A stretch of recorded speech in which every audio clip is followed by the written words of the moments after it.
दक्षिण अमेरिका के घने जंगलों में एक रहस्यमयी शोध केंद्र छिपा हुआ है, जहां डॉ. अलेक्जेंडर क्रॉफ्ट और उनकी टीम एक गुप्त वैज्ञानिक प्रयोग पर काम कर रही है। उनका उद्देश्य इंसान और गोरिल्ला के बीच एक नई हाइब्रिड प्रजाति विकसित करना है।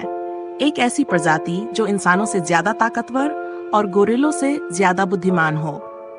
इसी दौरान एक युवा जीव विज्ञानी डॉ. अना मरे शोध केंद्र में आती है। उसे नहीं पता कि यहाँ के प्रयोग कितने खतरनाक हैं। एक रात एक अनजाने प्रयोग के कारण एक विशेष रूप से विकसित गोरिल्ला, जिसे प्राइम्स नाम दिया गया है, अप्रत्याशित रूप से आक्रामक हो जाता है। उसी रात अना जंगल में रहस्यमयी परिस्थितियों में बेहोश हो जाती है।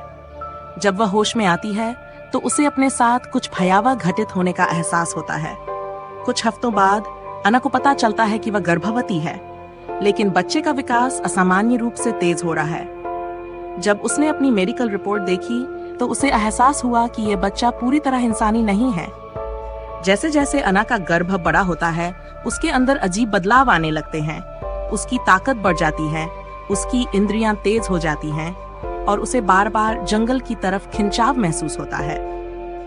वैज्ञानिक ये देखकर हैरान रह जाते हैं कि उसके गर्भ में पल रहा बच्चा सामान्य मानव भ्रूण से 3 गुना तेज विकसित हो रहा है। क्रॉफ्ट को पता चलता है कि गोरिल्ला प्राइम्स सिर्फ एक जानवर नहीं था, बल्कि यह एक प्राचीन और रहस्यमयी प्रजाति का हिस्सा था, जो हजारों साल पहले विलुप्त मानी जा चुकी थी। यह प्रजाति इंसानों से मिलती जुलती थी, लेकिन उनमें अलौकिक शक्तियां थीं। जब अना के बच्चे का जन्म होता है तो वह कोई साधारण संतान नहीं है। उसके जन्म के साथ ही जंगल में छिपे हुए अन्य प्राचीन जीव जाग उठते हैं और इंसानों के लिए एक नया खतरा उत्पन्न हो जाता है।